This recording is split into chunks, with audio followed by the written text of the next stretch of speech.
ही गोष्ट आहे इतिहासातल्या सगळ्यात भयानक शिक्षेची, रायगडाच्या टकमक टोकाची आणि तिथून होणाऱ्या कडेलोटाची। स्वराज्याची राजधानी असलेल्या रायगडाच्या पश्चिमेकडील टोकाला एक उभा कडा आहे, त्याला टकमक टोक असं म्हणतात। आज बरेचसे पर्यटक या टोकावर फोटो काढायला येतात, पण एक काळ असा होता की याच टकमक टोकावरून गुन्हेगारांच्या आयुष्याचा द एंड व्हायचा। नक्की काय होती ही शिक्षा, का आणि कोणाला दिली जायची, आणि सगळ्यात महत्त्वाचं म्हणजे एवढी कठोर शिक्षा का गरजेची होती? इमॅजिन करा, तुम्ही या टोकाच्या एकदम कडेला उभे आहात आणि अचानक तुम्हाला कोणीतरी खोल दरीत ढकलून दिले तर?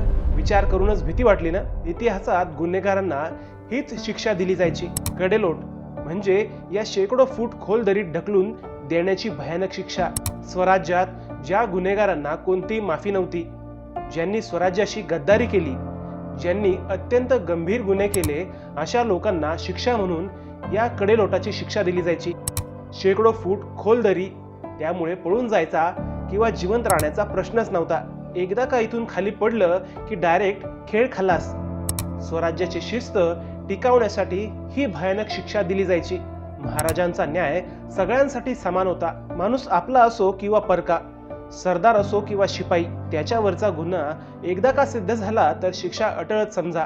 कडेलोटाची ही शिक्षा सामान्य माणसांसाठी नव्हती, ही शिक्षा दिली जायची फक्त आणि फक्त स्वराज्यासाठी धोकादायक असणाऱ्या गुन्हेगारांना, देशद्रोह करणारे, शत्रूला गुप्त माहिती देणारे, स्वराज्याचा विश्वासघात करणारे, सैन्याच्या हालचाली उघड करणारे किंवा समाजासाठी मोठा धोका असणारे, फक्त अशा लोकांसाठी टकमक टोक हाच पर्याय होता।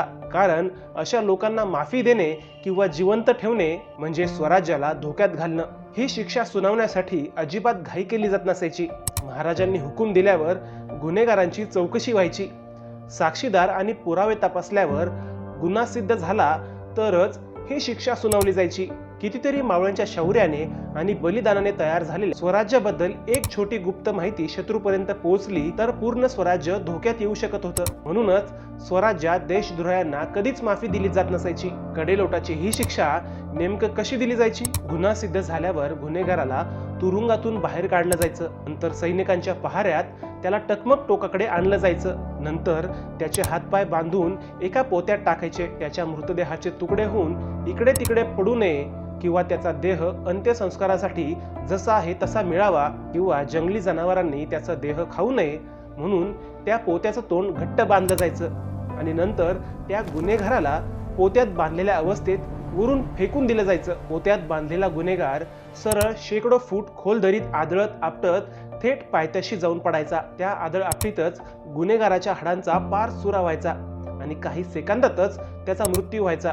गुन्हेगाराचा मृतदेह टकमक टोकाच्या पायथ्याशी आल्यावर तो मृतदेह अंत्यसंस्कारासाठी गुन्हेगारांच्या कुटुंबाकडे पाठवून दिला जायचा। आजच्या काळात आपल्याला ही शिक्षा क्रूर आणि भयानक वाटते, पण त्या काळी स्वराज्याच्या सुरक्षेसाठी भयानक शिक्षा गरजेचीच होती। आज जेव्हा आपण या टकमक टोकावर उभं राहतो तेव्हा आपल्याला फक्त ती खोल दरीच नाही तर इतिहासही दिसतो।